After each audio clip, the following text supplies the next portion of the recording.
Welcome to This Explainer. Today, we're taking a literal step-by-step journey following your data from your device all the way through a ProtonVPN secure tunnel to its final destination.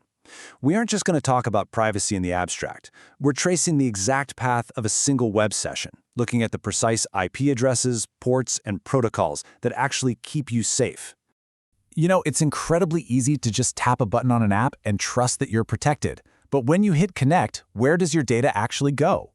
The engineering happening under the hood in those first few milliseconds is absolutely fascinating, and we're going to demystify the magic of how a VPN establishes that secure connection. Here is our roadmap for tracking this web session chronologically. 1. Inside the secure tunnel. 2. Building the control channel. 3. Securing the data channel. 4. TCP versus UDP routing. 5. The WireGuard IP journey. And 6. Reaching the final destination. Section 1. Inside the secure tunnel. Anatomy of a VPN.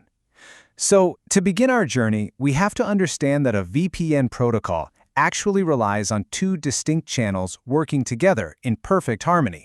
Think of the control channel as your data's advanced security team. Before any of your personal web browsing even starts, this channel uses TLS connections, AES 256 encryption, and RSA 4096 to securely negotiate shared cryptographic keys with the VPN server. It essentially locks all the doors and checks everyone's IDs before the VIP, your data, is allowed to enter the building. Right after that connection is verified and the keys are exchanged, the data channel takes over. You can think of the data channel as the heavily armored vehicle that transports your web session. It uses those shared keys, typically applying robust AES 256 encryption, to securely funnel your web searches and video streams over the internet, so literally nobody in between can read them. Section 2. Building the control channel. Port checkpoints. Let's see how this builds, because to establish that control channel, your device has to negotiate through specific internet ports. These are the exact port checkpoints these protocols use for their initial connections.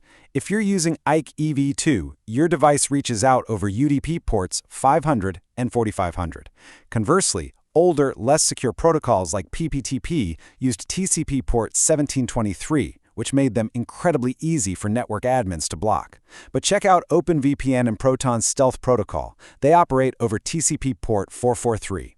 Keep that number in mind, because port 443 is going to be our secret weapon a little later on. Section 3. Securing the data channel. Encapsulation. With the keys exchanged and the correct ports open, our web session traveler officially moves into the data channel, where it undergoes a critical security process called encapsulation. Basically, your original data packet, say a request to load a news website, gets placed inside an entirely new encrypted outer packet.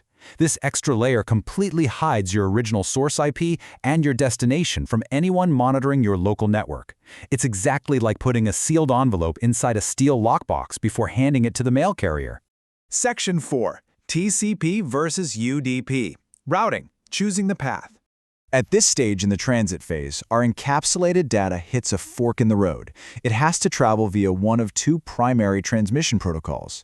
UDP is the speed demon. It doesn't bother checking if every single packet arrived in perfect order.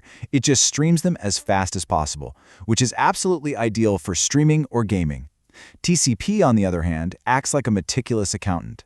It ensures an ordered, error-checked stream. It's slower, sure, but it guarantees accuracy and is incredibly resilient. Hey, remember port 443? This is where TCP truly shines for privacy. If you're facing government censorship or a strict corporate network, routing your OpenVPN or stealth traffic over TCP on port 443 is a total masterstroke. Why? Because HTTPS, the secure protocol used for everyday online banking and shopping, also uses port 443. So by routing your VPN traffic this way, your data just masquerades as normal, secure web traffic. An admin literally can't block it without breaking the majority of the internet. Section 5. The WireGuard IP journey, double NAT. Let's trace the literal IP addresses of our packet using the high-speed WireGuard protocol. Proton uses a highly innovative double NAT system here. When you connect, your device is assigned a static internal IP, always 10.2.0.2. But if everyone had that same IP, privacy could be an issue.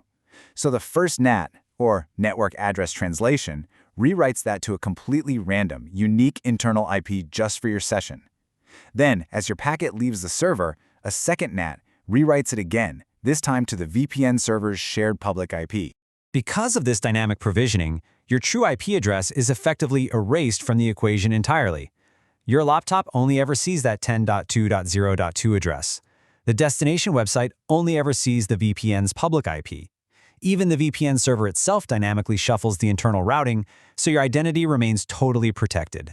Section 6. Reaching the final destination, speed and security. So our packet has finally arrived at the destination website. After navigating ports, encapsulation, and double IP rewrites, you'd probably assume this whole process causes a massive delay, right? Well, Proton has a built-in technology called VPN accelerator. This tech can actually increase your connection speeds by up to 400%, especially on distant servers, automatically overcoming normal CPU bottlenecks. How do they pull off a massive speed boost like that? By controlling the entire infrastructure. We're talking bare metal servers only, so there is zero virtual machine overhead slowing your packets down. They've radically modified the Linux network stack to bypass normal processing paths and wrote custom companion processes to prevent protocol stalls. Your data is quite literally taking a high-speed VIP expressway through the server. For those who need maximum protection, you can alter this journey by activating Secure Core. This routes your packet on a detour through a hardened, full-disk encrypted server in a privacy-friendly country like Switzerland or Iceland first. Even if an advanced attacker compromised the final exit server, your true IP and origin stay completely hidden behind that first impenetrable Secure Core server. After following a single packet's journey, seeing the precise protocols, the port 443 masquerading, the double NAT IP shuffling, and the bare metal acceleration required to keep just one web session private, it really leaves you wondering, doesn't it? What does your internet traffic look like right now without these protections? It's a fascinating look at the hidden architecture of privacy. Thanks for joining me on this explainer, and I hope it gives you a whole new appreciation for what happens the next time you hit connect.